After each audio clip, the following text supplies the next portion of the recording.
Alexander Graham Bell was born on March 3rd, 1847, in Edinburgh, Scotland. He was a middle child. His older brother was Melville James Bell, and his younger brother was Edward Charles Bell. His father, Alexander Melville Bell, was a teacher who taught deaf mutes to speak. His mother, Eliza Grace Simons, was a painter and musician. She was almost deaf. His grandfather, who had the same name as his father, was a speech teacher. Alexander Graham Bell is most famous for inventing the telephone. He also made many other inventions. He was a very brilliant and smart person, even as a child. For example, in 1858, Alexander made a machine that scraped the husk of wheat faster than scraping them off manually. He was homeschooled at first. Alexander Graham Bell was smart, but he did not do well in school. He did not find subjects like math, Latin, Greek, and science very interesting, but he did like things like music. His mother taught him things like how to paint and how to play the piano. He later went to a private school for 1 year, and after that he went to the Royal High School in Edinburgh for 2 years. In 1862, Alexander left before graduating and he went to London to take care of his sick grandfather. His grandfather homeschooled Alexander and made him study 6 days a week. Alexander went to the library to read books about sound. It was here where he really became the Alexander Graham Bell we know today.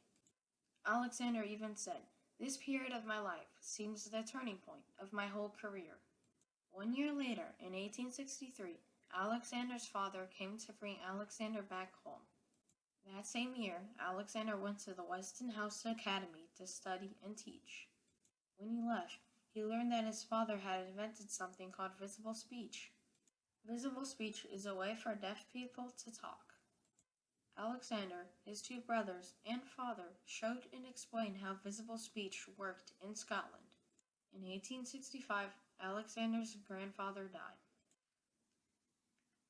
The Bell family was going to move to London to take over Alexander's grandfather's business, but then Alexander's younger brother, Edward, died of tuberculosis in 1897. 3 years later, Alexander's older brother, Melville James Bell, died of tuberculosis. Instead of moving to London, the Bell family decided to move to Brantford, Ontario. They did this because Alexander's parents were afraid that Alexander might get tuberculosis like his other two brothers, and Brantford, Ontario, was a cleaner environment than London. In 1871, Alexander moved to Boston, Massachusetts by himself. He got a job there where he taught the deaf at a Boston school for deaf people. Alexander also gave private lessons to deaf people who needed it. At this time, Alexander thought about new ways of communicating. He was given a job at Boston University, but he kept his private lessons. Alexander thought even more about new ways of communicating. Two people named Gardiner Hubbard and Thomas Sanders paid Alexander money so he could invent a new telegram. Part of the reason being because there was only one telegram company and they could charge whatever they wanted for telegrams. So if Alexander invented a new telegram, the prices would go down. In 1874, Alexander went to the Charles William Electrical Supply Company and found a man by the name of Thomas Watson. Thomas Watson was a skilled electrical engineer who played an important role in the invention of the telephone. He decided to help Alexander with his new telegraph. Instead of trying to make a harmonic telegraph, which is a telegraph that can send multiple messages at once, they decided to work on the telephone. Almost a year passed, and they had no success. They tried many things, such as using tuning forks to send human voices over wires, but it did not work. Then Thomas Watson had the idea of using reeds, so they tried it out. One of the reeds was out of place, so Watson plucked it to go back in place. Alexander heard a ping noise and asked what Watson did. This accident ended up leading them to making an early model of the telephone. On November 25th, 1875, Alexander Graham Bell married Mabel Hubbard. On top of that, Alexander and Watson made an early model for the telephone. On February 14th, 1876, Gardiner Hubbard and Thomas Sanders did the paperwork for a telephone patent. On March 10th, 1876, Alexander and Watson were testing out an improvement they made to the telephone when Watson heard, "Watson, come here, I need you." That day, the first fully functioning telephone was made. Also, in 1876, the United States held a fair called the Centennial Exposition for its 100th birthday. They had things like art, food, new inventions, and way more. Almost 10 million people attended the fair.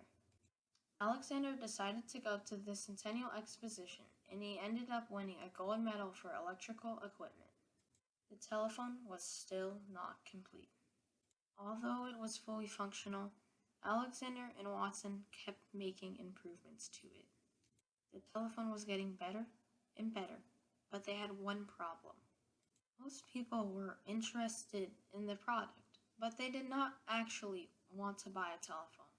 Since this was a major issue, they decided to sell the ownership rights to the Western Union Company for $10,000, but they said no. Luckily, more people started to want a telephone, so on July 9th, 1877, the Bell Telephone Company was formed.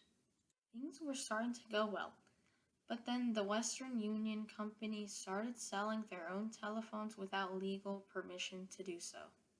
Their company was called the American Speaking Telephone Company.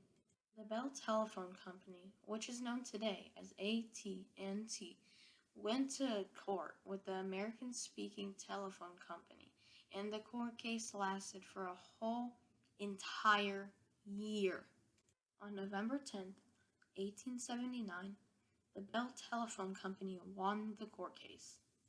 As if that was not enough, they ended up getting involved in over 600 other court cases because they were accused of stealing the telephone, but they won every single case. In 1880, Alexander left the Bell Telephone Company to work on other inventions. He invented a device called an odometer that makes beeping noises from loud to quiet to test people's hearing. Alexander also invented something called the fontophone, and it was able to send sound on a beam of light. It was so high-tech since it was the first thing to send sound without using wires to transfer the sound, and because of this, Alexander thought it was his greatest invention of all time. He even wanted to name his second daughter Fontophone.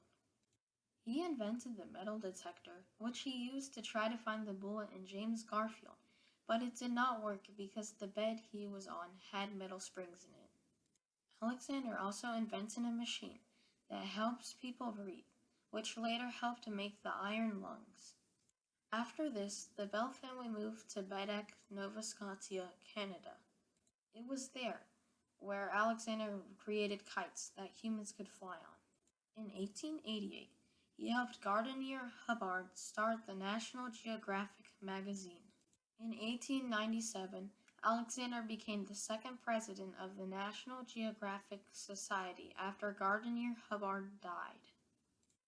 On August 2nd, 1922, Alexander Graham Bell died in Baddeck, Nova Scotia, Canada.